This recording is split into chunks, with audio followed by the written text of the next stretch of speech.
దాదాపుగా సులువుగా అర్థమయ్యే గ్రంథము రూతు గ్రంథం.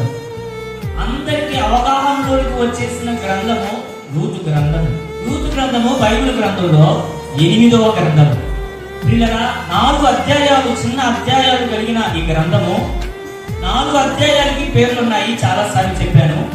మొదటి అధ్యాయంలో కన్నీరు కనబడుతుందని, 2వ అధ్యాయంలో కష్టం కనబడుతుంది, 3వ అధ్యాయంలో రూతు కనిపెట్టుట కనబడుతుంది, 4వ అధ్యాయంలో రూతు కళ్యాణం కనబడుతుంది. 4 అధ్యాయాలకి 4 పేర్లు ఉన్నాయి. 4 అధ్యాయాలు కూడా చాలా విలువైన అధ్యాయాలు. బైబిల్ మిషన్ బిడ్డలు రూతు గ్రంథాన్ని, ప్రతి వచనాన్ని జాగ్రత్తగా పరిశీలించి చదవాలి.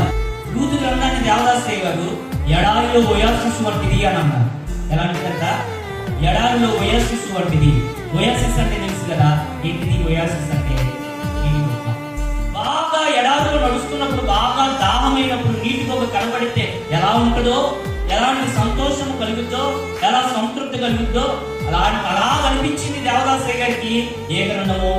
న్యాయాధిపతుల గ్రంథం అంతటిలో జరిగిన ఒక కుటుంబ చరిత్రే ఏంటిది? రూతు గ్రంథం. రూతు గ్రంథాన్ని బహుశా సమూయేలు గారు రాస్తారు అని చాలా మంది అభిప్రాయం.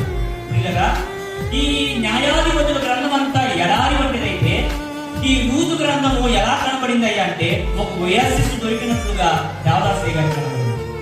పిల్లరా, రూతు గ్రంథంలో ప్రాముఖ్యమైన వచనము మొదటి అధ్యాయంలో 16వ వచనం అయితే, ఆ 16వ వచనంలో కూడా ప్రాముఖ్యమైన మాట నీ దేవుడే నా దేవుడు. రూతంట నీ దేవుడే నా దేవుడు అనే మాట పలకకపోతే రూతు గ్రంథమే బైబిల్ గ్రంథంలో ఉండేది కాదు అన్నారు దేవదాసయ్య గారు.